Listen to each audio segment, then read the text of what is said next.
안녕하세요. 오늘도 사연살롱을 찾아주셔서 감사합니다. 저는 결혼 9년 만에 남편과 이혼하고 지긋지긋한 10월대에서 탈출한 40대 여성입니다. 아이는 아들, 딸 둘 있고요. 현재는 아빠 없이 제가 혼자 키우고 있어요. 그리고 오늘로 제가 이혼한 지 2년하고도 3개월이 되었는데 오랜만에 전 남편에게서 연락이 와서 너무나도 신난 나머지 이렇게 사연을 보내게 되었어요. 그리고 제가 왜 신이 났냐면 그 인간이 자기가 너무 힘들다고 저더러 도와달라고 했거든요. 물론 그럴 이유 없다고 딱 잘라 거절해버렸는데 그 인간이 힘들다고 구걸하는 걸 보니 지난날에 제가 겪었던 아프고 서러웠던 날들에 작게나마 위안이 되는 것 같아 그렇게 기분이 좋을 수가 없었어요. 왜 옛말에 뿌린 대로 거둔다고 했잖아요. 그만큼 그 인간과 그 가족들이 저에게 참 모질게 굴고 무시했는데 아마도 그 사람들은 자기들이 저한테 도와달라고 구걸하는 날이 올 줄은 상상도 못했을 거예요. 그리고 장담하건대 정말 지푸라기라도 잡고 싶은 심정으로 최후에 저에게 연락을 했을 건데요. 그러게 저에게 조금이라도 따뜻하게 대해주고 가족으로 생각해줬다면 그 인간들이 그렇게 나락으로 떨어지는 일은 없었을 겁니다. 사실 제가 그렇게 모진 사람은 아니거든요. 마음도 약하고 정도 많아 손해를 많이 보는 성격인데 이런 제가 오죽당한 게 많으면 다른 사람도 아닌 애들 아빠인데 도와달라는 부탁을 거절했겠어요. 그만큼 저도 맺힌 게 많은데 지금부터 그 이야기를 여러분들에게 들려드릴까 합니다. 혹시 결혼을 고민하거나 결혼하고 싶은 마음이 있는 여성이라면 제 이야기를 귀담아 들어주셨으면 좋겠어요. 제가 왜 이런 말을 하냐면 세상엔 며느리 편 들어주고 현명한 시부모님도 있다고 하지만 저는 아직 그런 시어머니를 본 적이 없거든요. 누가 뭐라고 해도 며느리보다는 자기 아들이고 며느리는 무슨 봉인 줄 알고 부려먹고 벗겨먹으려 하는데 적어도 아직 결혼하지 않은 여성이라면 자기의 미래의 시어머니에 대해 한 번쯤 생각해 볼 수 있는 계기가 되었으면 좋겠어요. 그럼 지금부터 본격적인 제 사연을 소개해 보겠습니다. 저와 전 남편은 같은 회사에서 만났어요. 정확히 얘기하면 제가 처음 회사에 입사했을 때 남편이 저에게 반해 1년 가까이 쫓아다녀서 사귀게 되었는데 지금 생각하면 남편이 하도 회사에서 저를 좋아한다고 떠들고 다녀서 저도 세뇌당한 듯 넘어가게 된 것 같아요. 어찌나 순해 보인 척 저에게 잘하던지 한 번은 그게 질투난 여직원들이 저에게 이런 말을 했어요. 희진 씨는 좋겠다. 솔직히 말해봐요. 지금 즐기고 있죠? 그래도 너무 튕기지 마요.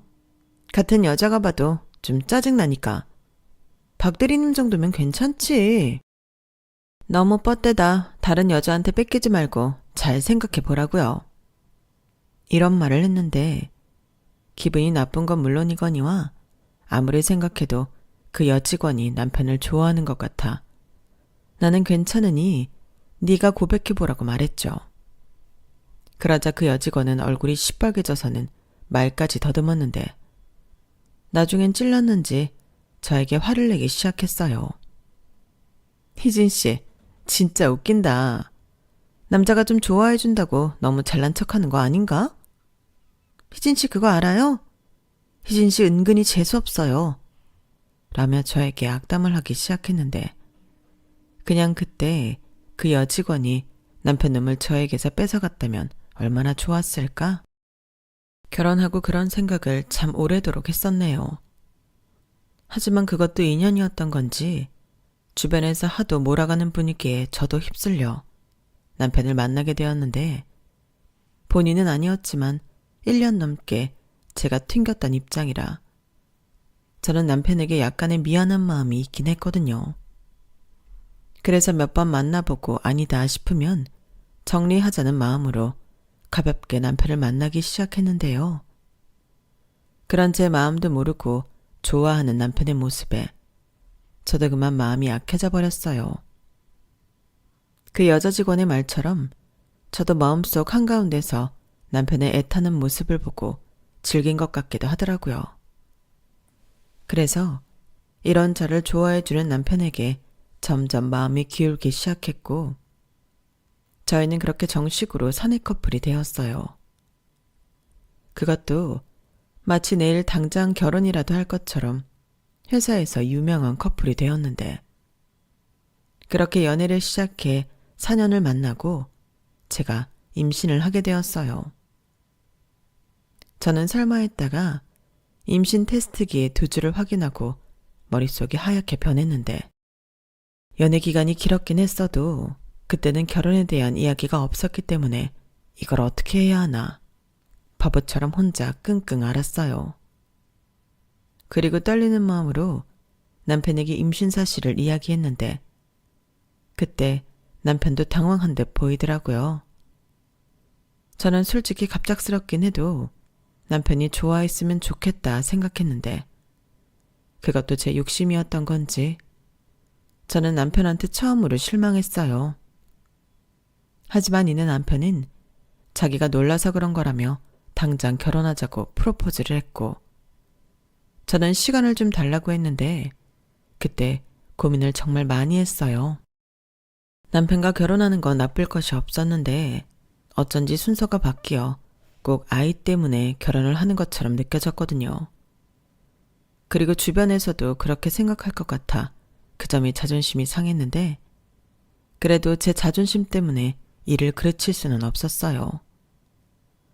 서로 그동안 결혼 얘기는 딱히 오간 적이 없었다고 해도 저는 남편과 결혼을 염두하고 있었기 때문에 나름 남편과의 결혼에는 확신도 있었는데 남편이라면 가정을 꾸려도 충분히 좋은 남편이자 가장 그리고 아이의 아빠가 될 거라고 생각했거든요. 그래서 남편의 프로포즈에 그러자고 답했고 그렇게 결혼 준비에 들어가나 싶었는데 아무리 아이를 가졌다고 해도 결혼으로 가기까지 그 과정은 쉽지 않았어요. 뭐? 엄마가 생선 장사를 하셔? 그것도 아빠 없이 혼자? 어머나 세상에, 내 아들이 어쩌다 그런 집 사위가 된다는 거야? 엄마, 왜 말을 그렇게 해? 장모님이 생선 장사를 하는 게 뭐? 그게 이상한 일이야? 우리 생선 자주 사 먹고 좋아하잖아. 이게 지금 그거랑 같아? 갑자기 애부터 가져서는 너 솔직히 말해봐. 내 아들 발목 잡으려고 일부러 그랬지? 여보, 진정해. 아무리 그래도 애를 여자 혼자 만드나? 우리 아들도 책임이 있지. 당신 지금 누구 편이야? 왜 여기서 제 편을 들어? 왜? 애 생겼다고 하니까 혹해? 막말로 그 애가 누구 애인지 어떻게 아냐고. 진짜 속상해 죽겠네. 나는 만나는 여자 있다고 하길래 누군가 했더니 고작 저런 집 딸이었어? 아, 야골라. 이럴 줄 알았으면 지난번에 간호사 선짜리 들어왔을 때 보라고 할걸. 엄마, 그만 좀 해. 내가 뭐 엄마 그런 자리 나가라고 하면 나가는 사람인 줄 알아? 그리고 네, 맞아. 함부로 말하지 마. 그리고 나는 이미 희진이랑 우리 아이 책임질 각오가 되어 있고 엄마가 계속 이렇게 나오면 어쩔 수 없이 나는 내 사람을 지킬 수밖에 없어. 뭐야? 내 사람? 웃기고 자빠졌네. 너는 눈이 앞통수에 붙은 게 맞아? 도대체 뭘 보고? 다 보고. 희진이 진짜 좋은 사람이고 내가 첫눈에 반해서 쫓아다닌 사람이야. 그래서 엄마가 더 열받는다는 거야. 고작 저런 애한테 왜 네가 목을 매?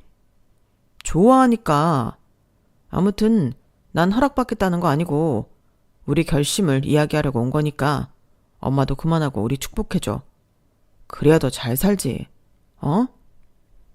저는 순간 목구멍까지 튀어나오는 많은 말들을 꾹꾹 참으며 그 자리에서 바보처럼 앉아 있었어요. 뒤집어 엎자니 이미 제 뱃속에는 아이가 있었고 무엇보다 애를 쓰고 있는 남편이 있었기에 선뜻 뭐라고 할 수가 없었는데 그때부터였죠. 저는 시어머니와 잘 지낼 마음이 없었는데요. 그래도 그때까지는 적어도 시아버님은 제대로 정신이 박힌 양반인 줄 알고 있었어요. 하지만 부부는 닮는다고. 나중에 보니 시어머니와 똑같은 사람이었는데 그때는 그것도 모르고 시어머니만 조심하면 괜찮겠다는 아니란 생각을 했었더랬죠. 그렇게 저는 조금은 서운한 마음으로 결혼 준비를 하게 되었는데요. 시어머니도 결국엔 당신 아들과 태어날 손주 때문에 저희 결혼을 허락하셨거든요. 하지만 좋아서 시키는 결혼이 아니라는 걸 강조하고 싶으셨던 건지 자기가 바란 며느리가 아니기 때문에 그 어떤 지원도 못 해주겠다고 선을 그으셨는데 사실은 쥐뿔 해줄 능력이 없으셨어요. 그건 나중에 결혼하고 나서 알게 되었는데 결혼 전에는 무슨 자기 집에 현금이 많다고 현금 부자라느니 시아버님이 대기업은 아니라도 임원이라 사장가도 갔다며 거짓말을 하셨어요. 저도 뭐 눈치가 없는 사람은 아니라서 저 말들 중에 10%라도 진실이면 다행이라고는 생각했는데 10%는 고사하고 하나도 진실은 없었더라고요. 그러니까 해줄 능력이 없으면서 그걸 또 표내고 싶지 않아 말 같지 않은 소리를 하신 거고 뻔뻔하게도 예단은 받겠다고 저한테 예단 리스트라는 걸 적어주셨는데요.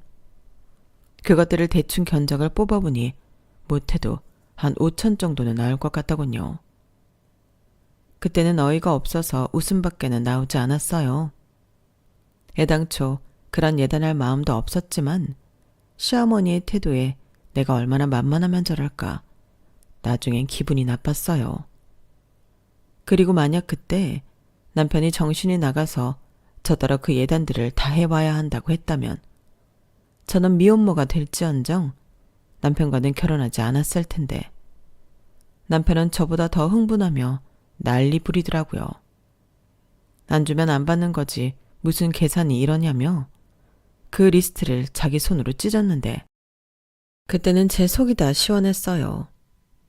그리고 그런 남편의 행동에 저는 더 남편을 믿을 수 있게 되었는데 저도 단순했죠. 사람 마음 바뀌는 건 한순간인데 제가 너무 순수했던 거예요. 게다가 그런 상황도 알지 못한 채 저희 친정엄마는 아무래도 딸을 시집 보내는 거고 혹여 제가 시집살이라도 하게 될까봐 어느 정도는 경제적인 지원을 해주고 싶다고 하셨는데요. 제가 됐다고 거절했죠. 그러면서 엄마에게는 우리 둘 다 그냥 가지고 있는 걸로 시작하기로 했고 양가 도움 받지 않는 걸로 합의 봤다고 진실 반 거짓 반 이야기를 했는데 저희 엄마는 그럼 비상금이라도 들고 있어. 결혼하면 은근히 돈 쓸 때가 많다. 너 애도 낳으면 회사도 어떻게 될지 모르잖아. 라며 제가 싫다고 하는데도 기어코 제 통장에 5천만 원을 입금해 주셨어요. 그 돈을 확인하는데 왜 그렇게 미안하고 감사한지 저는 그만 엄마 앞에서 눈물을 쏟고 말았죠. 뭘 또 울어. 당연히 엄마가 자식 결혼하는데 이 정도는 할 수 있지. 너는 그냥 잘 살기만 해. 엄마도 이 돈 주면 아무것도 없잖아. 상현 씨랑 나 그냥 작게 시작해도 돼. 그래, 그래도 돼. 누가 그러지 말래? 근데 여자한테 돈은 정말 필요해. 지금이야 박서방이 간이고 쓸개도 자주가처럼 잘하지만 사람 마음 언제 횟가닥 편할지 모르는 거거든. 그냥 뒷주머니 하나 차고 있으면 그게 믿는 구석이 되고 그래. 그리고 엄마 돈 있어. 너 언제 엄마가 돈 쓰는 거 봤어? 나는 벌 줄만 알고 쓸 줄은 모르는 사람이야. 너 그거 줬다고 엄마 돈 없지 않아. 정말? 이 돈 나 줘도 엄마 돈 있어? 그럼 서방 없는 년이 돈이라도 있어야지. 엄마는 무슨. 그게 현실이야. 이런 말 좀 그렇지만 돈이 그렇다. 무시당하지 않고 나를 지키려면 필요해. 박서방이랑 사돈들이 안 그러길 너무 바라지만 혹여라도 아니다 싶으면 그 돈 믿고 너 하고 싶은 대로 해. 엄마가 그러라고 주는 돈이야. 그리고 앞으로 엄마가 버는 돈도 다 너를 위해서 버는 돈이고. 됐어. 나는 엄마 돈 필요 없으니까 이제부터라도 돈 쓰는 재미로 살아. 아니다. 내가 매달 용돈도 주고 엄마한테 효도할게. 하요, 시집갈 때 되니 철든다고. 엄만 네 말만 들어도 고맙다. 그리고 잘 커져서 엄마가 정말 고마워. 저희 엄마는 울고 있는 저에게 고맙다며 제 머리를 쓰다듬어 주셨어요.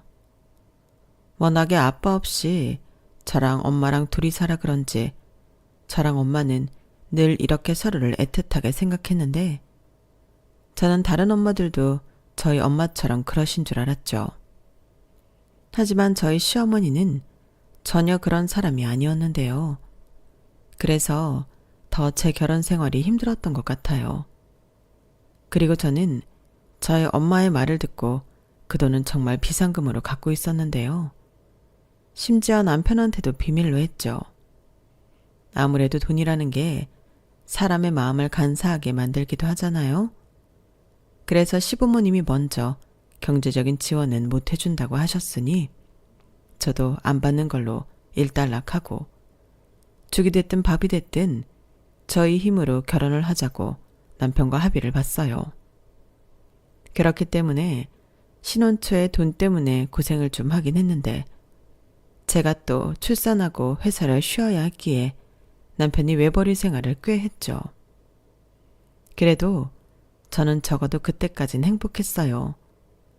돈은 없었지만 다른 모든 것들이 넘치게 행복했는데 결혼 후에도 남편이 워낙에 저한테 잘해줬기 때문에 아무런 문제가 되지 않았거든요.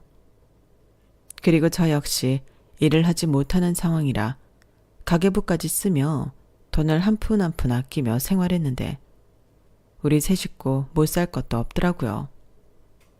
그러다 아이가 3살이 되었을 때는 제가 다종적으로 퇴사 처리가 되었기에 다른 회사에 취직하게 되었고 그땐 또 둘이 버니 돈이 금방 모이는 것 같았는데 기쁨도 잠시 회사에 들어간 지 1년도 되지 않아 둘째를 갖게 되었어요.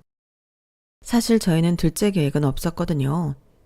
그런데 저희 부부를 찾아온 아이를 도저히 외면할 수 없었고 저는 또 출산과 함께 회사를 그만둬야 했는데요. 그래도 남편은 태어난 아이가 딸이라 너무 좋아했어요. 아들보다는 딸을 갖고 싶어 하던 남편이라 눈에서 꿀이 뚝뚝 떨어지더라고요. 하지만 그런 좋은 시간도 잠시 둘째가 두 돌이 되어갈 쯤인가 남편은 예전 같진 않았는데 갑자기 그때부턴 저더러 며느리 노릇에 신경을 쓰라고 잔소리를 하기 시작하더군요. 마치 저를 자기 대신 효도를 하기 위해 결혼한 사람처럼 말을 기분 나쁘게 했는데 그땐 정말 깜짝 놀랐어요. 우리 엄마한테 전화했어? 아니, 어떻게 된 게 며느리가 시부모한테 이렇게 관심이 없냐? 너 이러다 벌 받아. 그러지 말고 내일은 전화도 하고 낮에 시간 있을 때 애들 데리고 우리 집에 좀 다녀와. 거기 가서 집안일도 좀 돕고 며느리 도리를 좀 하라고. 라며 전에 없이 저를 쪼기 시작했는데 처음 몇 번은 저 인간이 왜 저러나 하면서도 제가 사랑하는 남편이라 어느 정도는 맞춰주려고 애를 썼어요. 그런데 제가 아무리 노력을 해도 어쩐지 남편은 성에 안 차는 듯 보였고 저만 보면 자꾸만 한숨을 쉬는데 그러던 어느 날 시어머니가 혀를 끌끌 차며 그러셨어요. 넌 요즘 거울 안 보니? 왜 이렇게 살이 쪘어? 너 관리 안 해? 내가 남자라도 집에 와서 푹 퍼져 있는 너 보면 집에 들어오고 싶지 않겠다. 여자는 죽을 때까지 관리하는 거야. 아무리 살림하고 애 키운다고 해도 그거 다 핑계다. 라고 말씀하셨는데 애 둘을 키우는데 관리를 하라니 저는 시어머니의 말이 막무가내처럼 들렸어요. 하지만 어째 남편이 저한테 눈길도 주지 않는 게 점점 시어머니의 말이 맞는 것도 같았는데 저는 힘든 와중에도 다이어트를 하며 다시 예전처럼 남편이 저를 봐주길 바랬죠. 하지만 뭐가 문제인지 제가 관리를 해도 남편의 태도는 달라지지 않았는데요. 거기에 역효과로 시어머니만 기세등등해서는 저를 무시하기 시작하셨어요. 그때도 저를 가장 참지 못하게 했던 건 친정엄마를 비하하는 막말이었는데 남편은 이제 더 이상 저 대신 화를 내고 싸워주지 않더라고요. 게다가 시어머니가 그러시니 시아버님도 덩달아 선을 넘을 때가 종종 있었는데 왜 하필 비린내 나는 생선장사를 하냐며 자기는 세상에서 비린내가 제일 싫다고 하셨어요. 저희 엄마가 차리면 보내주는 비싼 생선은 혼자 다 드시는 분이 저런 말씀을 하시니 저야말로 그런 시아버님이 싫었는데 당신이 내뱉은 말이니 저는 그 이후부터 시댁에 생선 선물이 가지 않도록 했어요. 제가 생색도 낼 겸 직접 들고 가고 싶다고 엄마에게 말을 해서 배송을 가지 않게 했고 저희 집에 도착하게 했는데요. 그 생선 저희 애들이 맛있게 먹었죠. 그런데 그 생선이 정말 입에서 살살 녹을 정도로 맛있었는데 저희 엄마의 마음까지도 고스란히 느껴지는 것 같았고 그런 저희 엄마의 성의를 무시했던 시부모님이 더욱더 미웠어요.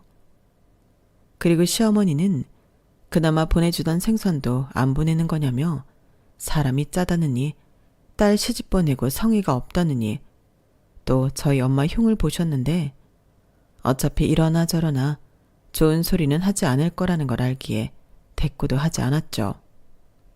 그러자 그 막말의 수위는 점점 높아졌는데 저희 엄마더러 초등학교는 졸업하셨냐는 등 낄낄거리셨어요. 저희 엄마가 생선 장사를 해도 중학교까지는 나오셨거든요. 그런데 저희 시부모님 모두 중학교 중퇴로 엄연히 따지면 국민학교 졸업이 최종 학력이셨는데요.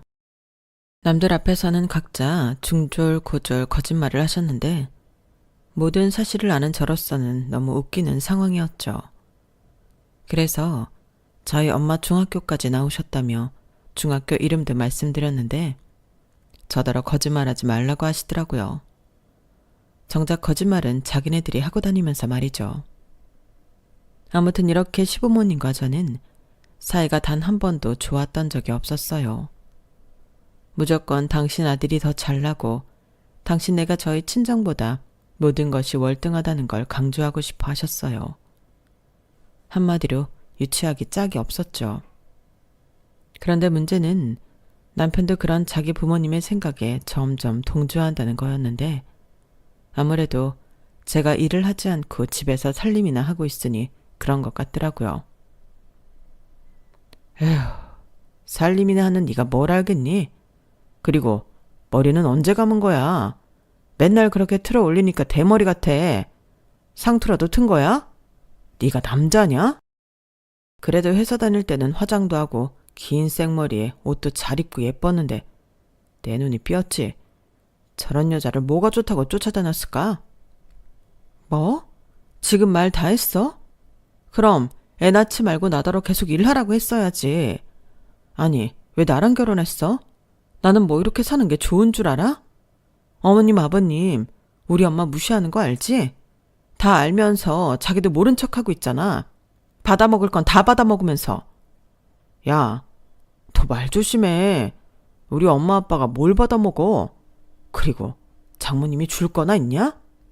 아, 생선 쪼가리? 이제 그나마 나 안 보내잖아. 아니, 생선 장사가 생선이 없어 그러겠냐? 아까우니까 그러겠지. 진짜 웃겨.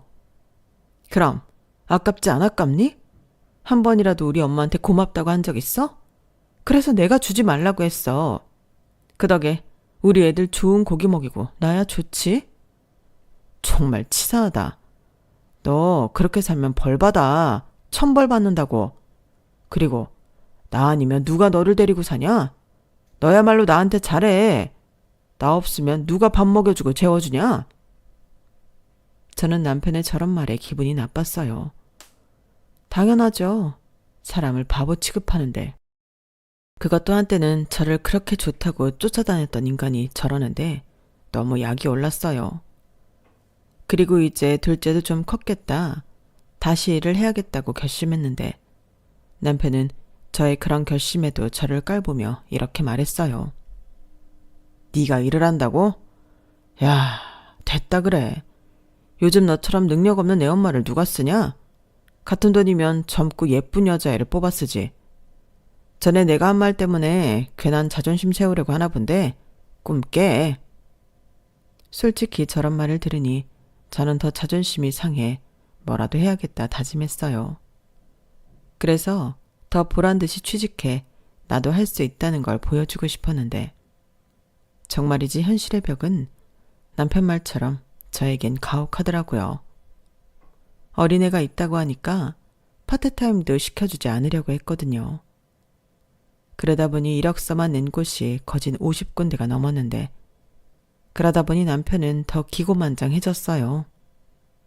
마치 자기가 데리고 살지 않으면 저는 굶어 죽는다는 듯 으스대기 시작했는데 시부모님은 저희 친정엄마를 무시하고 남편은 저를 무시하니 제 결혼 생활은 최악 중에 최악이었어요. 하지만 꼭 죽으라는 법은 없는 건지 드디어 저를 채용해 주겠다는 작은 회사가 있었는데 그 회사의 사장님이 자기도 일을 다시 시작했을 때는 경력 없는 애 엄마라 고생이 많았다며 저에게 처음으로 손을 내밀어 주셨죠. 그러면서 환경이 아닌 저라는 사람만을 봐주시겠다고 하셨는데 저에겐 생명의 은인 같으신 분이셨죠. 그래서 제 능력이 되는 한 최선을 다해 일하고 싶었어요. 이렇게 일할 곳이 있다는 것이 전에는 몰랐는데 감사한 일이더라고요. 게다가 제가 취직을 했다고 하니 그동안 저를 무시하고 으스대던 남편도 많이 당황했는지 어쩔 줄을 몰라 했는데 그때는 그래도 오랜만에 복수다운 복수를 한 것 같아 기분이 좋았어요. 비록 워킹맘이 된 제 삶도 쉽지만은 않았는데 제 손으로 돈도 벌 수 있으니 몸은 힘들어도 마음은 행복했죠. 그 뒤로 제 결혼 생활은 행복하다고는 할 수 없었지만 그럭저럭 살만했는데 여전히 저희 엄마를 무시하는 그 못된 태도에는 변화가 없었는데요. 그러던 중 제가 결혼 8년 차가 되었을 때 비극이 시작되었어요. 저희 엄마가 새벽에 오토바이 사고를 당하셨는데 하필이면 그 오토바이 운전자가 음주를 한 상태라 뺑소니를 쳤다고 하더라고요. 그러니 바로 병원으로 옮겨졌으면 살았을 저희 엄마가 차가운 바닥에서 생을 달리하셨는데 그 뺑소니범도 귀신같이 사라져 잡기가 쉽지 않다고 들었을 때는 저도 제정신으로 있을 순 없었어요. 그야말로 울다 울다 쓰러져 힘든 시간을 보내야만 했는데 그때 시어머님이 그러시더라고요. 혹시 니네 엄마 빚있는 거 아니지? 재산은 바라지도 않는데 빚이라도 있으면 그건 큰일이잖아. 그리고 설사 그런 빚이 있다고 해도 이제 너도 보니까 네가 해결해라. 네 엄마 빚이니까 내 아들이랑은 상관없잖아. 내 말 무슨 뜻인지 이해했지? 라고 하시더라고요. 정말이지 그 말을 듣는데 서운하기보다 사람이 얼마 전 엄마를 잃은 사람한테 저런 말을 할 수 있는 건지 혐오스러웠어요. 그리고 자기가 무슨 잘못을 한지도 모른 채 저더러 복 나가니까 울상짓지 말고 자기 아들이랑 손주들 밥이나 잘 챙겨주라고 하셨는데 그러시면서 남편과 또 시아버지에게 마치 아무 일도 없었다는 듯 웃으면서 시덥잖은 농담을 하셨어요. 그뿐만이 아니었죠.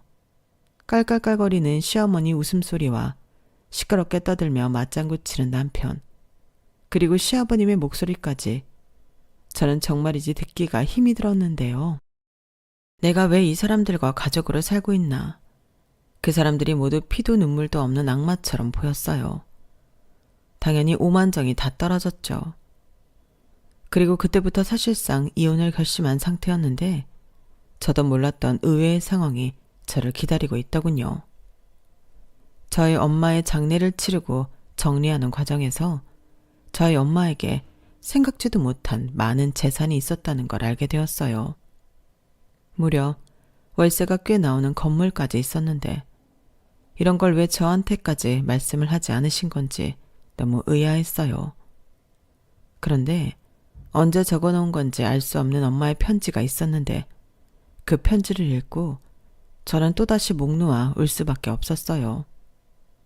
알고 보니 저희 엄마가 제 불행한 결혼 생활에 대해 다 알고 있었더라고요. 시어머니가 저희 엄마를 찾아와 행패를 부렸다고 했는데 그나마 주던 생선도 안 보내니 그걸 받고 싶어 가신 모양이었어요. 마치 맡겨놓은 것을 찾으러 온 사람처럼 왜 이렇게 사람이 염치가 없냐고, 자기들 주던 그깟 생선이 아까웠냐고 따진 듯 했는데 처음에 제게 다 무슨 말인가 하던 엄마는 시어머니가 말하는 본세를 보고 제가 한 말들도 있으니 대략의 상황을 눈치채셨던 것 같아요.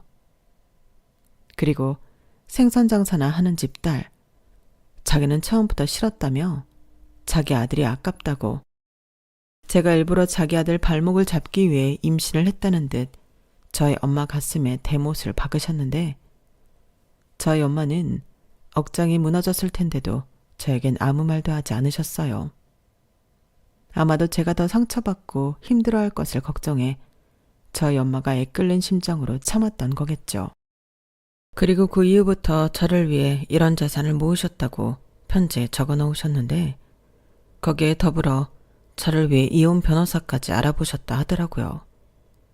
그때 명함도 같이 있어서 저는 회사 월차를 내고 그 변호사님을 찾아가기도 했는데 변호사님이 엄마가 제 걱정이 많았다며 말씀을 하기 시작하셨어요. 그러면서 저희 엄마는 언제가 될지는 모르지만 제가 이혼을 하게 되면 도와주라고 하셨다고 했는데 그렇게 말씀하시면서도 제가 가능하면 잘 살길 바라셨다고 하셨어요. 이혼녀가 된 제가 힘들까봐 그 걱정도 많았다 하더라고요. 거기에 당신이 언제가 될지 모르지만 죽게 되면 유산 정리까지 변호사님에게 위임한 상태라고 하셨는데요. 그래서 조만간 엄마 때문에 저에게 연락을 할 생각이라고 하셨어요. 모든 서류를 준비하느라 시간이 좀 걸렸다고 하셨어요. 그런데 제가 이렇게 먼저 알고 찾아올 줄은 몰랐다며 저희 엄마의 사고에 깊은 유감을 표현하셨는데 한 입을 덮고 살던 남편보다 낫더라고요. 그리고 저는 갑자기 엄마의 유산 상속을 받으며 졸지에 돈방석에 앉게 되었는데요. 어차피 할 이혼이었지만 이렇게 된 거 복수는 제대로 하고 싶었어요. 그래서 일부러 친정 엄마에게 받은 유산 서류를 남편한테 흘렸고 남편은 무심코 서류를 보다 저희 엄마가 건물주였다는 사실을 알게 되었는데요. 어찌나 놀라던지 무슨 로또 1등이라도 된 사람처럼 이게 사실이냐고 물었어요. 그래서 일부러 야구를 하고 아무 말도 하지 않고 그 서류만 남편 속에서 낚아채웠는데 그러자 남편은 안달이 났는지 왜 대답을 하지 않냐며 화를 냈고 저는 눈을 흘기며 말했어요. 관심 꺼. 우리 엄마 건물이야. 야, 어떻게 관심을 꺼. 장모님 건물이면 이제 상속받았으니까 네 거잖아. 그리고 우리는 부부니까 우리 거지. 우리 거? 그렇게 우리 엄마 무시하더니 이젠 우리 거? 꿈 깨. 치사하다. 왜? 건물 생기고 돈 생기니까 이젠 눈에 뵈는 게 없냐? 그동안 내가 너 먹여주고 재워준 거 잊었어? 이제 너도 도리를 해야지. 우리 엄마 아빠가 살면 얼마나 살겠냐? 이참에 효도 좀 하자. 효도 같은 소리 하네.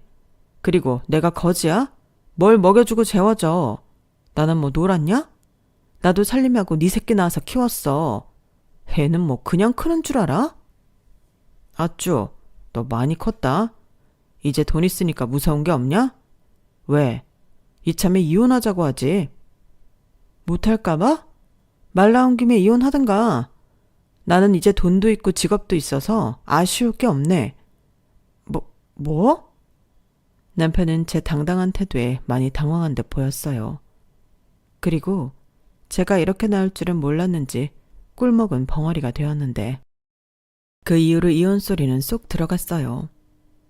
그런데 이 인간이 자꾸만 저희 엄마의 유산이 생각이 났는지 자기 집에 이야기를 했던 것 같은데 어느 날 시어머니가 전에 없던 친절하고 상냥한 목소리로 저에게 연락을 하시더라고요. 그러면서 저 좋아하는 소고기를 구워주신다며 퇴근하고 애들 데리고 오라고 하셨는데 저는 소고기 별로 안 좋아하거든요. 저는 생선을 좋아해요. 그러니 저런 말을 들었을 때는 헛웃음이 나왔는데 소고기를 좋아하는 건 제가 아니라 남편이었어요.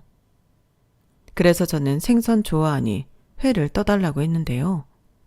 그러자 당황하신 시어머니는 너는 평생 생선만 봤을 건데 또 무슨 생선을 좋아하냐고 하시면서 그럼 회를 준비하겠다고 집에 오라고 하셨어요. 목소리만 들어봐도 벌써 남편한테 저희 엄마 유산에 대해 들은 것 같더라고요. 그래서 알겠다고 퇴근하고 넘어가겠다고 했는데 도착하니 남편도 벌써 도착해 시아버님과 이야기를 나누고 있었어요. 그리고 저를 보자 시어머니가 어서 오라며 너무 티가 나게 잘해주셨는데 저녁상도 아주 푸짐하게 차렸더군요. 그리고 그 음식들을 다 먹고 차까지 내어주시며 본격적인 이야기를 시작하게 됐는데요. 시아버님이 회사를 그만두시기로 했다며 포문을 열었어요. 아니, 멀쩡하게 다니고 있던 회사를 왜 그만두시는 건지 제가 여쭤봤는데 시아버님이 그러시더라고요. 이제 나도 나이가 있고 회사 생활도 힘들지. 그렇다고 쉴 수야 있겠니? 그래서 하는 말인데 너 안싸돈이 남긴 건물 있다며 내가 그 건물 월세 관리를 해줄 테니 나한테 월급 줘라. 네? 월급이요? 그래. 내가 회계 업무도 좀 해서 잘 알거든. 거기에서 나오는 월세랑 관리비 같은 거 내가 관리해 줄게. 그 정도면 재택근무하면서 충분히 할 수 있고 너도 가족이 도와주니 믿을 수 있어 좋잖아. 그럼 월급을 얼마나 생각하시는데요? 200만 원 정도 드리면 될까요? 얘는 나는 고급 인력이다. 한 500은 줘야지. 500이요? 말도 안 돼요. 출근도 안 하시고 재택근무 하신다면서 그렇게 많이 달라고요? 죄송하지만 그건 어려울 것 같아요. 솔직히 월세 관리는 따로 필요 없거든요. 이미 저희 엄마 계좌로 들어오는 월세 제 앞으로 돌려놨고 필요하면 회계사님 도움도 받으니까 구태여 힘들게 고생하실 필요 없으세요. 만약 일자리가 필요하신 거면 마침 주차 관리 해주실 분이 필요한데 그 자리는 어떠세요? 월급은 250만 원 정도 드릴 수 있어요. 뭐야? 250만 원? 그리고 나더러 지금 주차 요원이나 하라는 거냐? 그래, 너는 어떻게 시아버지한테 그딴 하찮은 일을 시킬 수 있어? 그딴 일은 다른 사람한테 시켜. 며느리가 건물주인데 어떻게 시아버지가 주차 요원이야? 왜? 직업에 무슨 귀천이 있다고 지금 그 자리도 하고 싶으신 분들 많아요. 아버님 연세에는 아파트 경비도 경쟁률이 장난이 아니라고요. 야, 너 진짜 이럴 거야? 너 일부러 그러는 거지? 그동안 당한 거 복수한다고. 어머, 그렇게 느꼈어? 나는 호의를 베푼 건데. 그렇게 느꼈다면 미안하네. 아버님도 그렇게 느끼셨다면 죄송해요. 하지만 월세 관리는 정말 필요 없어요. 돈 관리는 본인 제가 해야죠. 저는 자꾸만 입꼬리가 올라가는 걸 겨우 참으며 내일 출근해야 해서 이만 일어나겠다고 자리를 떴어요.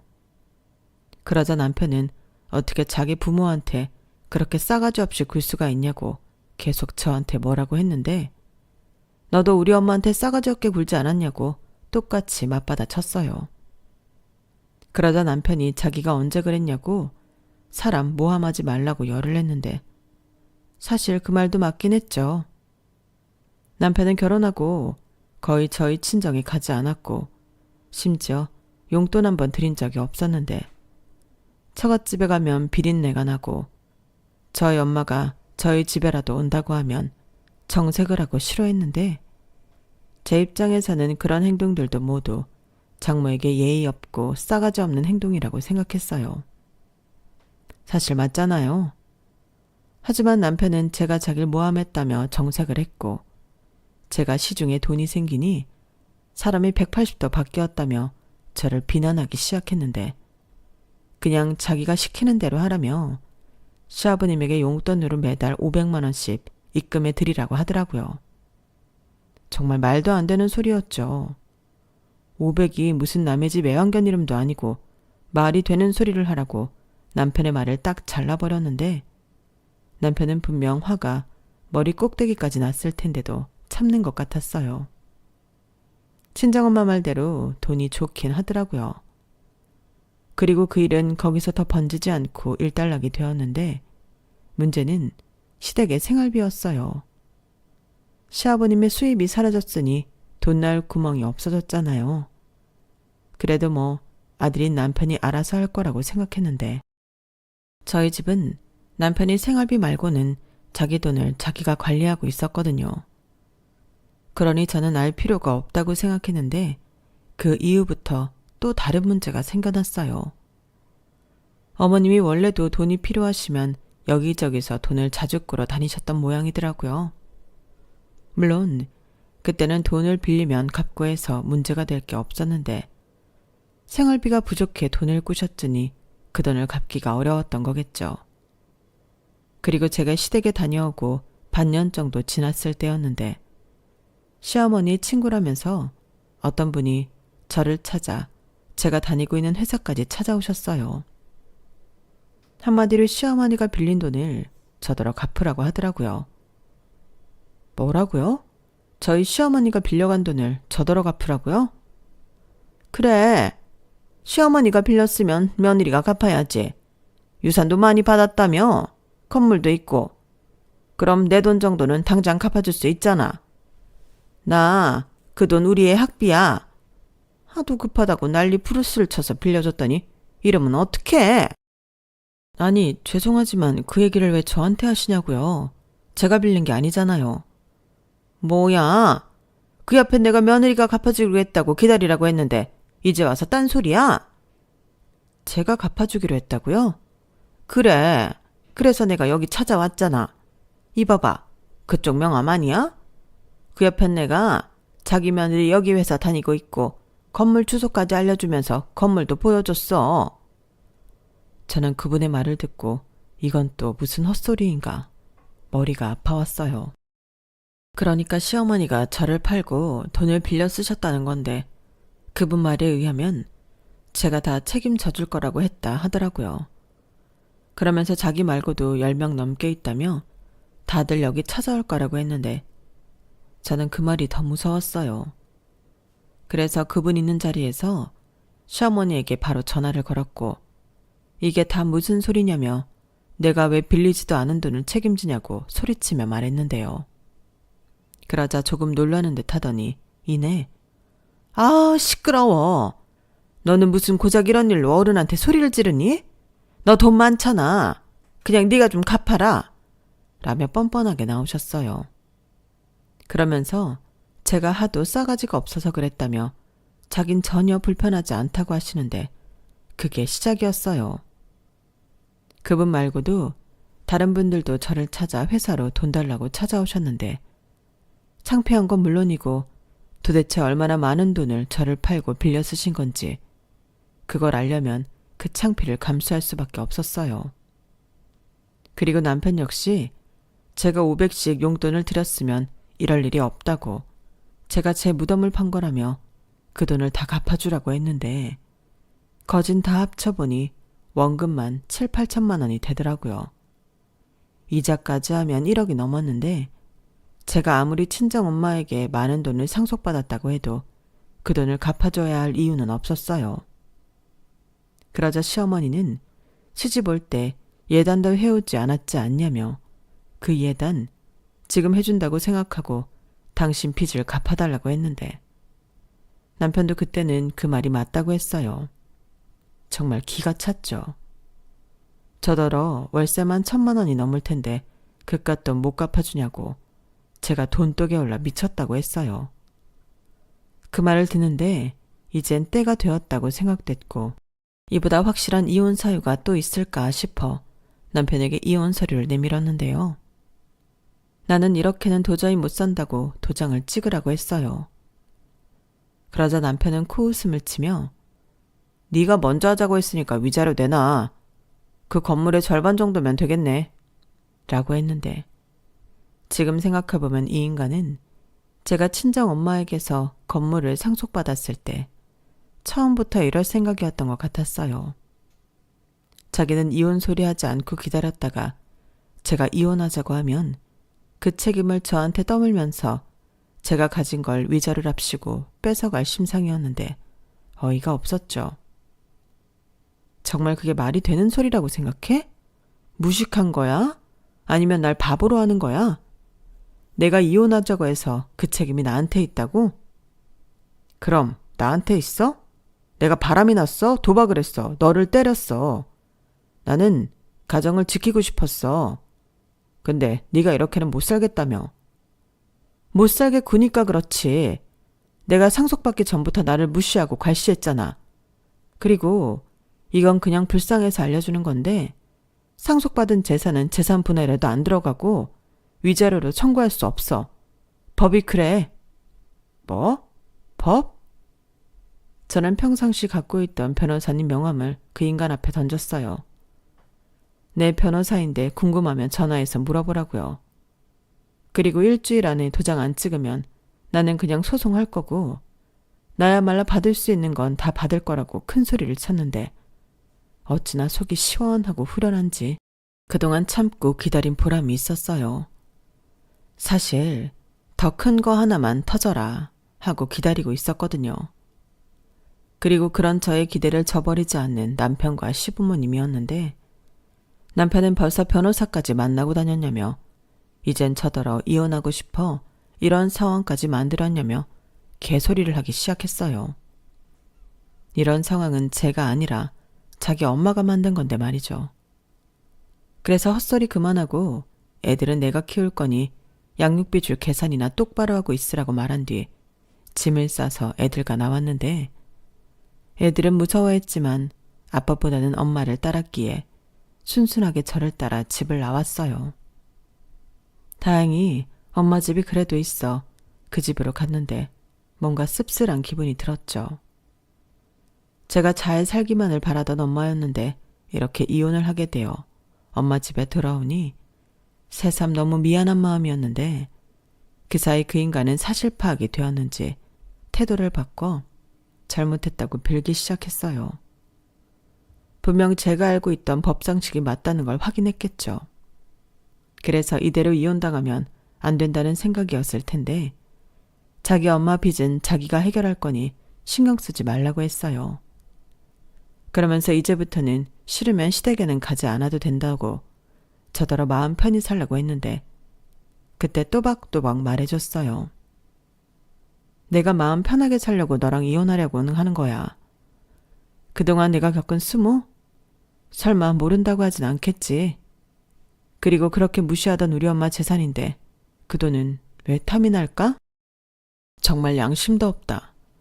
그 돈 네가 싫어하는 비린내 나는 생선 팔아서 우리 엄마가 모으고 장만한 거야.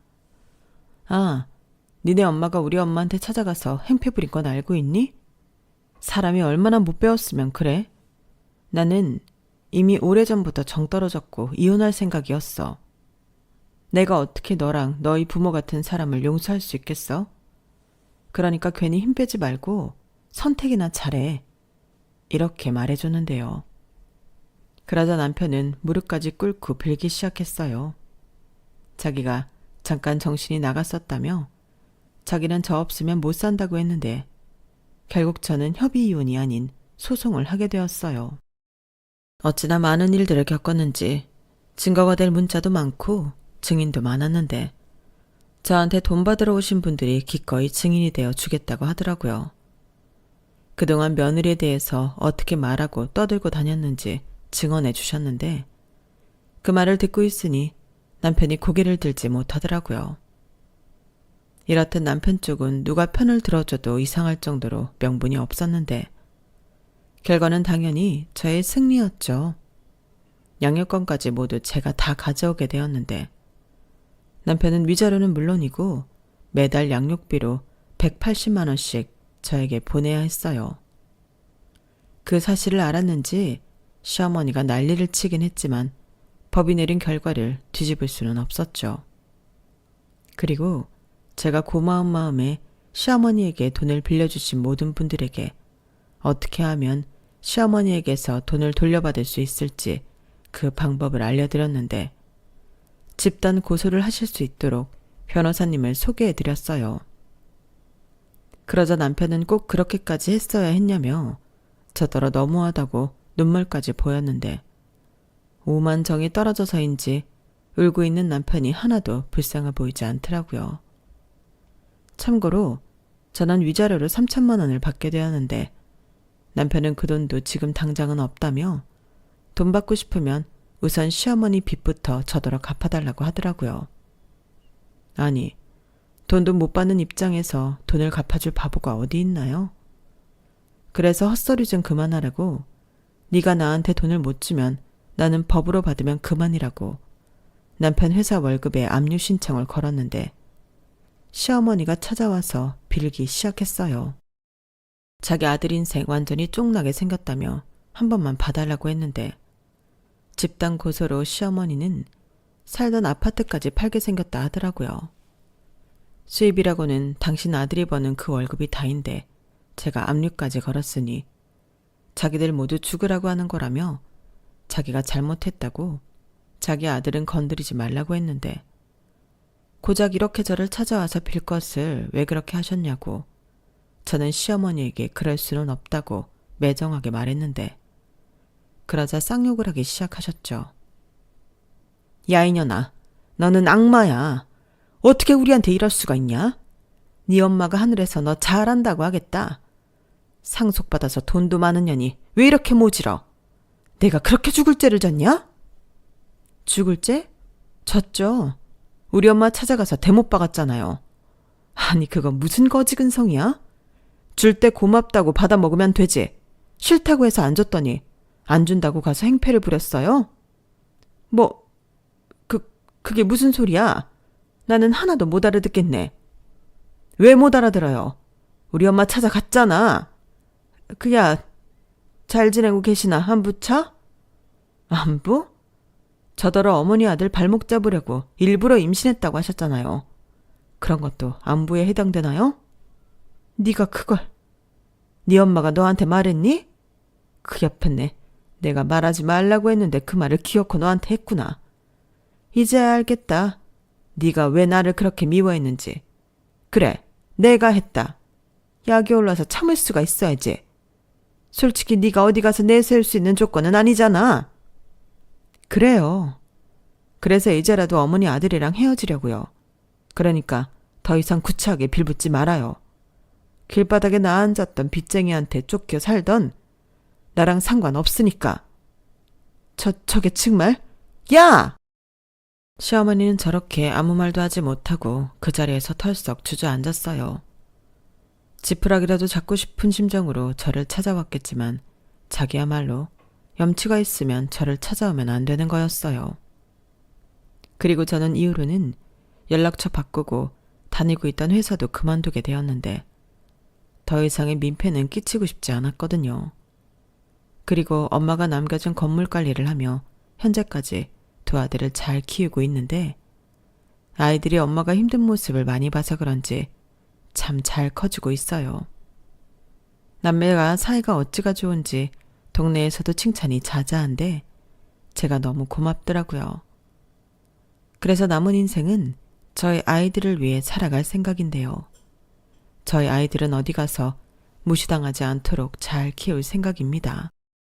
사실 저희 엄마가 남겨준 유산이 아니었다면 여기까지 오지도 못했을 일인데 그러니 어쩌면 남은 제 인생은 또 저희 엄마 도움으로 사는 것과 다르지 않다고 할 수 있겠죠.